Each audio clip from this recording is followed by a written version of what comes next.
सबसे पहले नजर डालते हैं अब तक की बुलेटिन। सूबाई वजीर पंजाब सईद हसन मुर्तजा का कोट खुदा यार में खिताब। पीटीआई ने मुल्क को तबाही के दहाने पर छोड़ दिया है। मुल्क को सही समत पर लगाने की कोशिश में मसरूफ हैं। मुल्क जल्द तरक्की की राह पर गामजन होगा। पाकिस्तान पीपल्स पार्टी की सीनियर सूबाई वजीर पंजाब सईद हसन मुर्तजा के एजाज में समाजी और सियासी शख्सियत सईद गुलशन अब्बास शाह ने तकरीब का इनेकाद किया।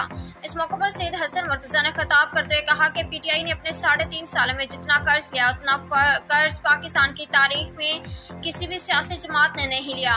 3 साल और 8 माह के दौरान पीटीआई गवर्नमेंट ने एक भी फलाही काम नहीं किया। सोशल मीडिया पर झूठ बोल बोलकर अवाम को गुमराह किया गया। रूस से किसी भी किस्म का तेल का कोई माहिदा नहीं किया गया। अवाम को बेवकूफ़ बनाने में पीटीआई नंबर 1 सियासी टीम है। हम मुल्क को जल्द दुरुस्त सिमत लगाएंगे।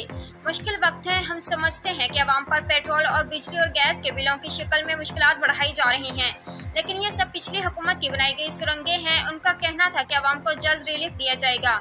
इस मौके पर उन्होंने इलाका के अवाम और सईद गुलशन अब्बास का शुक्रिया अदा किया।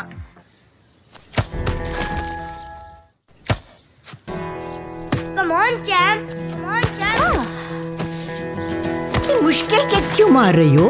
कौन करता है ऐसे? जो कोई नहीं कर सकता वही तो चैंपियन करता है। Come on, champ. Come on, champ. गोल! लो, सूख गए दाग, अब कोई नहीं निकाल सकता। जो कोई नहीं कर सकता वही तो चैंपियन करता है। नया बेहतर सर्फ एक्सेल, इसकी स्टेन लिफ्टर टेक्नोलॉजी कपड़ों की तह में जाके सख्त सूखे दाग भी खींच निकाले। दागों की चैंपियन तो तुम्हारी अम्मी ही है। नया सर्फ एक्सेल दागों का